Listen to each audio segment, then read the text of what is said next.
Depuis que la décision a été prise d'ajouter le néologisme YEL à la version en ligne du Robert, plusieurs billets de blog et lettres d'opinion ont été écrits à ce sujet-là et il y a eu beaucoup de disputes sur les réseaux sociaux. Le pronom YEL est notamment utilisé par ceux qui considèrent qu'être homme ou femme est une question d'identité de genre, c'est-à-dire d'identité subjective, plutôt qu'une question de réalité objective. Alors, je commence par spécifier que par ailleurs, la majorité des gens utilisent les mots femme et homme dans leur sens normal, un sens millénaire.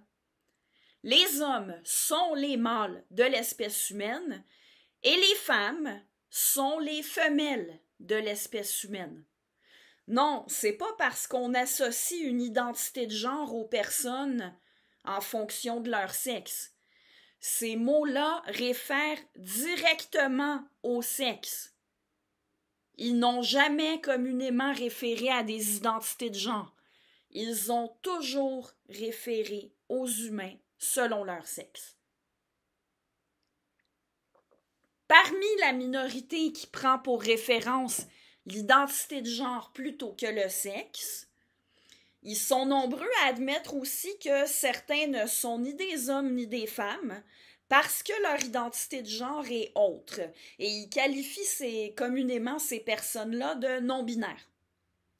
Et c'est notamment pour référer à ces personnes-là qu'ils utilisent le pronom YEL. Autrement dit, utiliser ce néologisme est une manière de confirmer l'identité de genre comme référence et de confirmer que les individus à qui on réfère par ce néologisme ne sont ni des hommes ni des femmes. Des personnes qui se disent non-binaires demandent qu'on utilise YEL et qu'on évite d'utiliser il ou elle pour les désigner. Eh bien, il y a des gens, et j'en suis, qui ne veulent pas acquiescer à cette demande-là.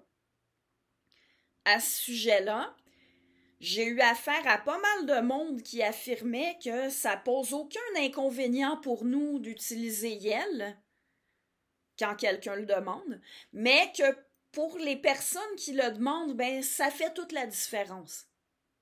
Eh bien, c'est faux que ça fait pas de différence pour nous. Oui, ça pose des inconvénients. Et je pourrais développer plusieurs arguments, mais dans cette capsule-ci, je vais me limiter à un seul, qui est suffisant à lui tout seul. On n'est pas obligé de confirmer des croyances qu'on ne partage pas. Et c'est bel et bien dérangeant quand on veut nous obliger à le faire. Bon, là, s'il y a des partisans de l'utilisation de YEL et du respect des pronoms choisis qui m'écoutent, c'est à vous que je m'adresse, là. J'ai cru remarquer que, généralement, vous qui adhérez à l'idéologie du genre, êtes des gens qui aiment pas trop Richard Martineau. Alors, je vais essayer de vous faire comprendre combien c'est dérangeant pour nous de nous faire harceler pour utiliser YEL, en vous invitant à imaginer la situation suivante. Imaginez qu'on vous oblige à dire que Richard Martineau est un génie. Déjà, vous allez probablement être réticent même à le dire une fois. Mais attention, il ne suffit pas de le dire une fois pour satisfaire quelqu'un qui veut l'entendre une fois.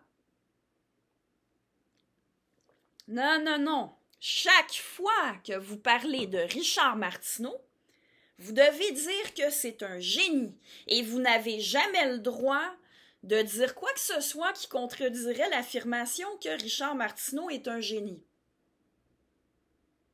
Puis, en passant, moi, je l'aime bien, Richard Martineau. Hein. Le point ici, admettons que vous n'ayez rien contre lui. Pensez à n'importe quelle croyance ou opinion que vous ne partagez pas et imaginez qu'on vous oblige continuellement à parler comme si vous partagiez cette croyance ou cette opinion. Mais c'est ça qu'on nous demande de faire.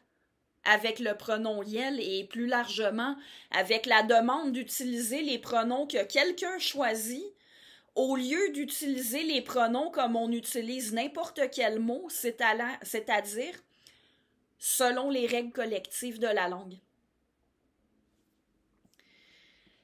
Il faudrait qu'on confirme continuellement des croyances qu'on ne partage pas et sans jamais avoir le droit de dire ce qu'on pense vraiment. C'est un inconvénient majeur. Ah, venez pas me dire qu'on devrait genrer correctement les personnes non-binaires, tout comme on genre correctement les personnes cisgenres. La majorité des gens ne genrent pas et ils ne se considèrent pas comme cisgenres, ni ne considèrent la majorité des gens comme cisgenres. C'est juste vous autres qui adhérez à l'idéologie du genre, qui utilisez le concept de personne cisgenre. La majorité des gens, ils ont le sexe comme référence, pas l'identité de genre. La notion d'identité de genre relève de la croyance métaphysique. C'est la croyance qu'on aurait une identité reposant sur quelque chose d'immatériel, d'indépendant de la réalité physique. Une croyance qui non seulement est sans fondement empirique, mais qui en plus demande de faire abstraction de la réalité empirique. Il faudrait que les gens confirment par leur langage des choses qu'ils ne croient pas et qu'ils ne sont pas obligés de croire. C'est une attente excessive. Et j'utilise le mot attente, mais pour les plus zélés des militants du genre, c'est carrément une exigence. Certains voudraient qu'on aille jusqu'à imposer par la loi d'utiliser les pronoms exigés par chacun et que ne pas le faire soit considéré comme un discours haineux.